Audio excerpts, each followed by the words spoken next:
Welcome back to the Week in Review. We got a great guest this week. Somebody roll that beautiful intro so we can find out.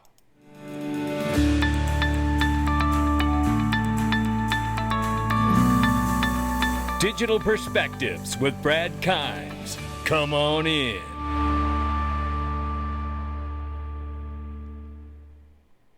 Welcome back to the show, everybody. It's the Week in Review, and we have the one and only. It's Sam.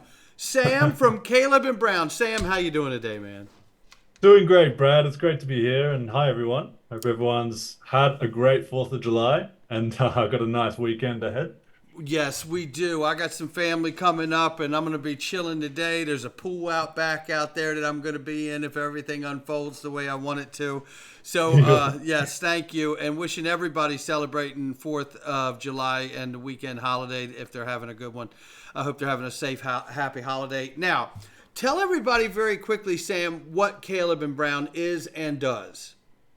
Great question. Well, we started back in 2016, and the whole purpose, I guess, of Caleb and Brown, there's a few different reasons, but the whole purpose was to create an actual platform where if your crypto is sitting there and you're wanting to trade, you're not, subject to whatever exchanges are doing with your crypto. They're, back in the day and even now, they're using your crypto to facilitate other transactions and even make money from your crypto. And we wanted to have a platform where people can sign up, trade with us, have someone to speak to as well, and be able to buy, sell, and swap without any maximums, without getting locked out, and actually having quite a smooth process across 300 different coins as well in the crypto space.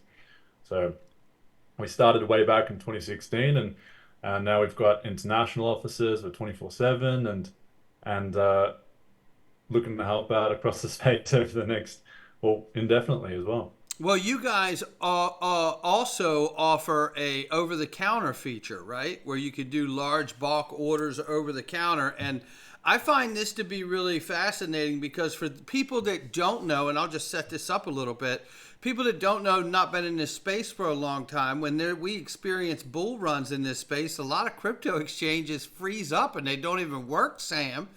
And, then you have the other side of the equation that even if the exchanges are working, it can be hard to get the dollar amount that you want for the size order you want to do. Yes. If something goes to $5, $8, $10 for XRP, for instance, I may want to take a few 100,000 XRP and cash that out for an example, right? But now if I do that and I flood the market, I may drive that price down, and what I thought I was getting at $10, I can't get for the entire, let's say, 300,000 coins. You're not reasonably going to make that market for that price for all of those tokens. So if people not aware of how this could go, you might see it go at $10 for 10,000 coins. Then you see it go to $9.75, $9.35, $8.50. It starts driving down the price here because a lot of other people are looking to take profits at certain psychological price points. Can you talk about that a little bit, Sam? Well, you're exactly right, Brad. And when it comes to the actual process, usually that people are used to on exchanges, they go on an exchange, they have, let's say, $100,000 worth of an altcoin or XRP or whatnot, and they go to sell it and they do a market sell order. And as you're saying, you're exactly right. You can actually, when there's not enough liquidity or buying and selling volume on that exchange, you actually start to drive down the price or drive up the price when you're looking to buy it. And the way in which we work is that we don't have an order book method. Exchanges have an order book method where on that exchange, they've got market makers and takers as well, but the liquidity is based on how many people are actually trading on that specific exchange. If you come to us and you send a test transaction of XRP to start with, you send the full amount sitting in your account, you can either set and place target orders, or when you do a market order, we tap into liquidity providers, which is what a lot of these other major platforms have access to, and we provide that to the retail investor. So if you have even $1 million, $2 million, $5 million US worth of XRP and you're wanting to sell at market right away, you would put through that sell order and traders will be on it and they'll average out that sell order over a period of time to avoid that price impact. And we don't use an order book method. If you have crypto, aren't using that crypto to facilitate other transactions either. So it sits in cold storage, and when it's time to sell, we can sell it right away without issue. Wonderful. And can you tell people, just so they understand a little bit about Caleb and Brown, are you highly regulated? Are you insured platform? Give them some background as far as that information real quick too. Yeah, great question. We actually are an Australian company, and we're regulated with ASIC and AUSTRAC. So ASIC is the Australian Securities and Investment Commission, similar to, I'd say, the SEC over in the US, and then AUSTRAC. We have like an Australian business number and Australian bank accounts. We also have bank accounts. We just opened recently a bank over in the US. We've been approved by Berlin Bank over there. And then we also have a bank in Liechtenstein and in Switzerland as well for euros and Canadian dollars and whatnot. Now, we have a digital asset exchange license over in Australia as well. So when you're working with us, you're working with an Australian company. If you're sending funds, however, there will be US dollars to a US dollar account, which is perfect. And we've been operating since 2016 like this all the way through without any issues whatsoever. Wonderful. And we've seen some changes in the landscape for crypto here recently. Just a few days ago on July 1st, we saw MICA regulations in the EU go live. From a standpoint of someone who's, running and operating an exchange, tell us about the impact you see from those regulations and what that looks like to you going forward. Oh man, it's crazy. Over the years, even in Australia alone, we had to, jump through different hurdles and work with regulators in order to get, something solidified. And then you get regulators come into the picture, and they actually need to learn from these crypto companies to figure out what's going on, what they should do. Do they go too hard, or if they go too hard, does it crumble everything and it works against them? So it's for every country, and we operate with, I think it's over 100 countries we've dealt with when it comes to clients. So we're dealing with a whole range of different regulators. Now, what's happening in Europe and the UK, the good thing is in those two areas I've mentioned, it seems as though the regulation coming out is actually designed to be there for the people a little bit. So, once you go into the US, it's a different story. There's a whole range of different regulatory bodies playing and poking sticks at different exchanges and whatnot. But it seems as though with EU regulation, they set up these licenses. You can get the license. They're crypto friendly once you do get through that, and things are looking quite good as well. So tell us about USD Tether. Like, that's really been targeted here lately. Like, do you see issues for your exchange using USD Tether? We've seen Uphold, Delist, OKX, Bitstamp. Is Caleb and Brown soon to follow? What does it look like for you guys? Yeah, Tether's just been hit. It's never failed to be controversial over the years, and and then because of that, we have seen a lot more liquidity move towards USDC, even like BUSD and whatnot, and even different alternative stable coins that are kind of algorithmic based. But still, Tether is number one when it comes to liquidity. So we still work with Tether. We will be working with Tether when it comes to utilizing it as a pairing for a lot of different exchanges and whatnot, like exchange it from one crypto to another. On the client's end, by the way, when you're trading from one altcoin to another altcoin, we might have to go through Tether or through different stable coins and whatnot, but we actually charge only one fee. We do all the background work to get to that desired outcome. But on a side note, we just make it super smooth and simple for clients. Now, with Tether, a lot of these regulatory things that do come out, it is behind closed doors, and we do need to keep an ear out. And that's the great thing about your channel. We get weekly updates and whatnot, and, and we get to cover this. But I hope to see things go well and not be drastic. If there's going to be any changes, not be some drastic FTX type debacle that can blow up and ruin people's lives in some way or another. We won't have that, I don't think, but we have to keep an ear out. No doubt about it. And do you guys currently right now do KYC for all of your customers? Yes, Okay, very so much. you do Yeah. that KYC AML. So is this an instance where you have to really monitor your European customers when it comes to USD Tether? Like, how does that work? Are they allowed to interact with USD Tether on your platform if you're in the UK or Australia with the platform and you have a European customer? How does that work?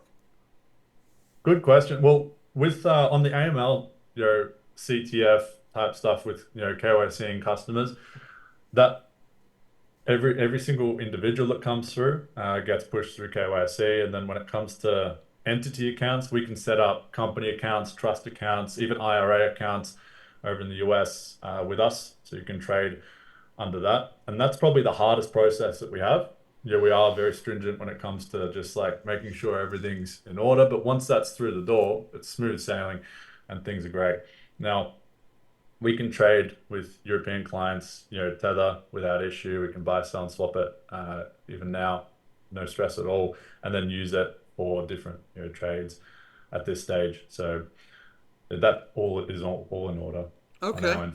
So you're compliant to be able to offer that at this point because the Yes. exchange itself is not in the EU, registered in the EU. Exactly right. So with Understood. the changes, what happens is that they look into specifically, sales and marketing, and if you have an actual platform based in these jurisdictions. And the good thing is, we don't have like an office in the EU, and no, sales and marketing strategy in the EU itself. So we have a headquarters in Australia, and then we have international time zones for, covering 24/7 operation. That's wonderful. And how big? And did you say does is there insurance on the platform at all for Caleb and Brown? Just to cover that. Yeah, yeah, good question. We always operated without insurance. There was never insurance in crypto. So back Right. in first started, it was a case of really, really pushing and putting a lot of money and effort into getting cold storage, getting vault solutions for every single client. So if you have crypto with us, it's separated from every other client. It can't be hacked. And then when it comes to the private key, yes, we have the private key, and when it's on our platform, the same saying goes, not your keys, not your coins. However, with Fireblocks, we've been able to have multi-party authentication on withdrawals. So the private key is actually sharded and split across individuals, and not one individual has access to that crypto. So it actually requires multiple individuals and with Face ID to sign off on any transactions. Now, Fireblocks, who provided that, also provides insurance on crypto, and that's in the last 2 years. So we actually do also, on top of all that, have insurance on all crypto that's here with us. Wow, that's wonderful. So you have multi-sig and then you also Yes, have yeah. the insurance too. That's fantastic. Well, look, there's ever-changing times happening right now in crypto, Sam. And what does it look like to you? Like when you look at this space that you see today and you're kind of overviewing, certainly the US needs regulation. We've seen the Fit 21 bill pass the House with bipartisan support. So there's there's reason to believe that they could find that same support in the Senate. And then obviously, if it passes there, they could sign it on the president's desk. The question is, who's going to be the president that signs it, right? So when you look at the moment that we're in here, what does this look like to you, Sam? Like, I mean, how close do you think we are to getting this clarity? Because if we do, we have it in the EU, right? Yep. And we're going to see the second half of those regulations for MICA roll out at the end of the year, December 30th. So what does it look like to you right now? Well, specifically in the US, I think the whole world is watching what's going to play out. So we know that the US sets the stage for every other Western nation to follow. That's right. And it's the same with, any other sector within the economy and also crypto. Now, we are, rooting for Trump because like when I say we, I mean people in crypto, because it Yeah. seems as if we should be pro crypto, and I hope to see some nice change there. And there's a lot of moving parts in the US. There's no real one consensus that's moving forward. I know the SEC kind of attacks different things, but it does chop and change as well. And usually in line with a lot of ETF plays as well. So there's not, it's not only just, so in the US, it gets complicated because there's not only just regulation for a new asset class, there's regulation and licensing and all these different people at stake because it's like at the forefront of creating these ETFs, creating these different structured products. So it's not just there to protect the people or prevent scams or prevent this and that. It's also there to influence and guide this new emerging wave of traditional investors and this traditional financial world entering the crypto space. So this year will be interesting. Around election time, we hope to see some things heat up in the whole entire space. We've got the 4-year cycle, which can influence things, the delayed bear market. And we do see this year as like a growth phase leading up to another bull market. If you take Bitcoin and Ethereum out of the equation as well, we haven't even started anything yet. So we got a long way to go, and hopefully this year it starts to pick up a bit. Well, to add to the point that you're making here, I had a thought because this is a very political time, in the United States here, and I'm a one-issue voter, so I've made it very clear to my audience I will absolutely be voting for Donald Trump. In his first 4 years as president, he was not very hip on crypto. He had a negative outlook on it, and it was like, okay, well, we're going to need somebody else in here. We thought the Democrats would do it. The Democrats got in and completely dropped the ball, right, and run the other way. Gary Gensler, Elizabeth Warren, Biden himself, they've all turned their backs on crypto and everything they understand and have started doing the bidding, I believe, for special interest in the big banks to suppress this technology as much as possible. Yeah, and where I see it now is, we really are in a special spot right now because being a one-issue voter and knowing that crypto is what I'm voting for and whoever's behind it the most, and today it's Trump. There is a meeting coming up with some crypto advocates with the Biden administration this week, I believe. And what's interesting about that is if they politically are going to look to take any of those crypto voters away from Donald Trump's camp, it would be in their best interest to pass Fit 21 right now under their administration before the election to try to pull some of those voters back into their camp. That would be the smart political play. Now, if we don't get it, it looks like we're going to get Fit 21 even when we do get a new president if he's not able to pull it out. So either way, my point is, it looks like we're about to get this built one way or another. Yes, and I hope so too. I think they have a lot of, they've got some bigger fish to fry at the moment as to who's actually going to run as well, which is, That's well said, Sam. That's well said. You know what I mean? We got one in there that doesn't even know whether he's at Disneyland or the White House. We don't know what the hell's going on. Exactly right. Exactly right. Yeah. Well, listen, Sam, any final thoughts for anybody here before we wrap up today? I know you're going to go watch a great football game today with some friends, so we're super jealous, and we hope you have a great day. We don't want to keep you too long. What's a final thought for everybody here?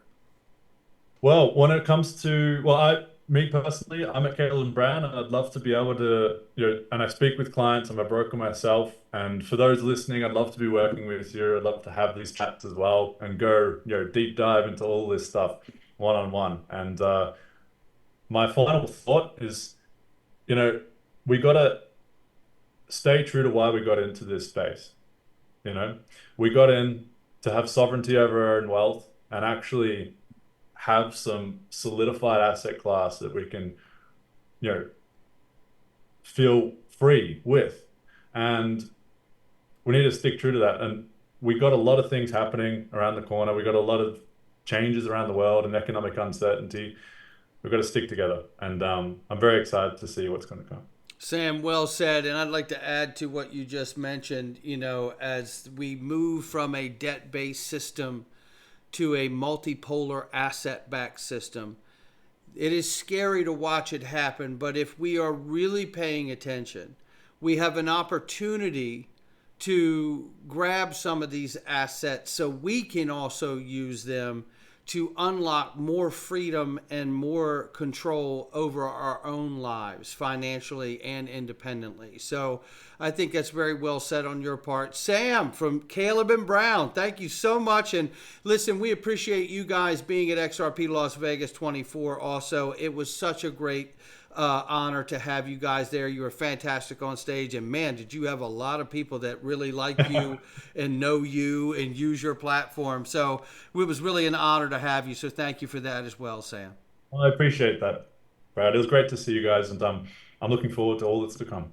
Absolutely. And we'll have you back on very soon, too. Don't you go anywhere. That's Sam from Caleb Brown right here. Make sure you check them out, everybody, and we'll catch you on the next one. Thanks, guys.